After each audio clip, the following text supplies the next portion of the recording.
Hello and welcome. In this video, we'll be enjoying the coffee from Seattle Coffee Works. This is their Emerald City blend, and it's one of the coffees in the Coffee Lovers box. And if this is the first video you're coming to on this, I suggest checking out the overview video on the Coffee Lovers box. I talk about what this all is. I mentioned some of the other coffees in there. And just as a refresher, the Coffee Lovers box. It's three of my favorite roasts from three of my favorite roasters here in Seattle. It's local, it's fresh. It's really exciting. So we're going to be looking at the Emerald City blend by Seattle Coffee Works. I'm going to have a smell, going to brew it, going to taste it, going to tell you what it's like. So one thing you'll notice that I'm doing with the bags on these is I have at the bottom here the roaster is featured in the bag. Seattle Coffee Works, of course, and their coffee and their description. So this is direct trade Guatemala and Kenyan coffees, roasted medium dark for balance, good with black or with milk. And then at the top, I give you my kind of interpretation of it. And for all of these, I'm kind of doing really flavor, taste experience sort of interpretations. I always like to try to think of coffee in ways that are really relatable in terms of taste, like things that you've probably had before. So I call this dark chocolate s'mores.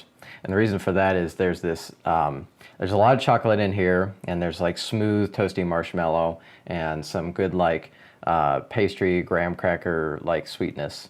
Maybe even a little bit of spice floating around in there.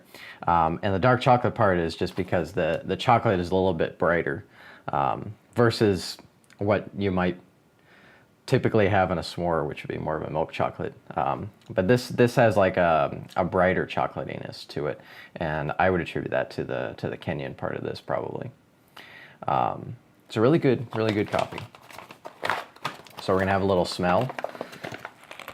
Lots of sweet sugar.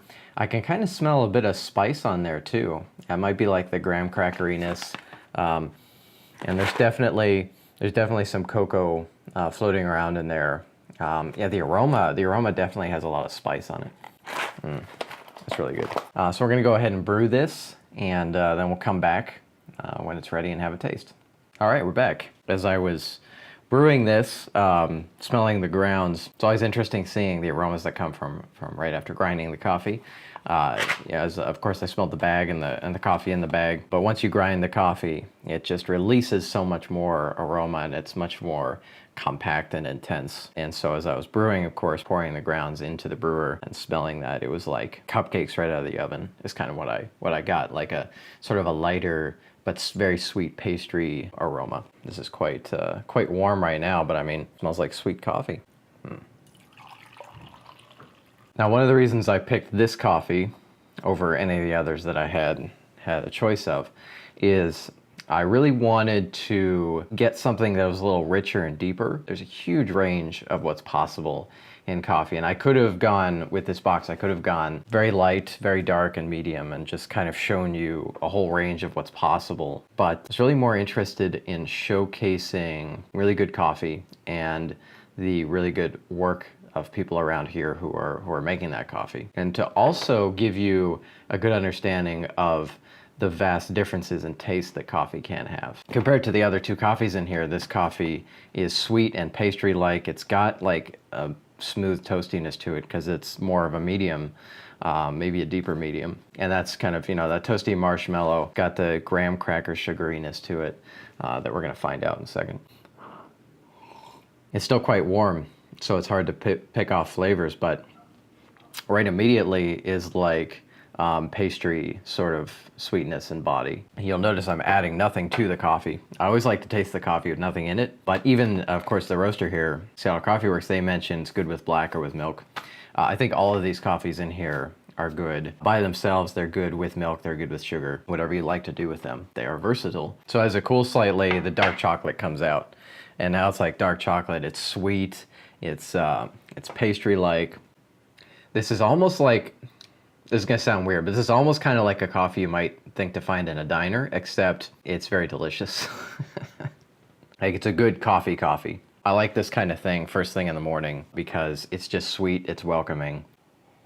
There's that kind of marshmallow smoothness floating around in there. A good sort of light sugary sweetness. And then as it cools even more, we get more of that dark chocolate kind of really comes out again. There's a brightness and a richness to dark chocolate that I always find really intriguing. And that's what really comes out in this to me. It's sweet, it's smooth, it's got a little toastiness and a brightness and richness to it that's really inviting and enjoyable. So that's the Seattle Coffee Works Emerald City Blend, Dark Chocolate S'mores as I like to call it. And that's one of the coffees that's in our Coffee Lovers box. That sounds good to you, pick up the Coffee Lovers box. It's only $19.95 and that's free shipping in the US. The Coffee Lovers box is only available for a short period of time. So definitely hit the links below this video, or if you're watching this video on the page where the box is, you'll see a timer at the top. Make sure to grab one before the time runs out. Again, if this is the first video you're watching, I encourage you to watch the overview video about the Coffee Lovers box as a whole, and there will be 2 other videos as well looking at each of the other coffees in the box. Thank you for watching.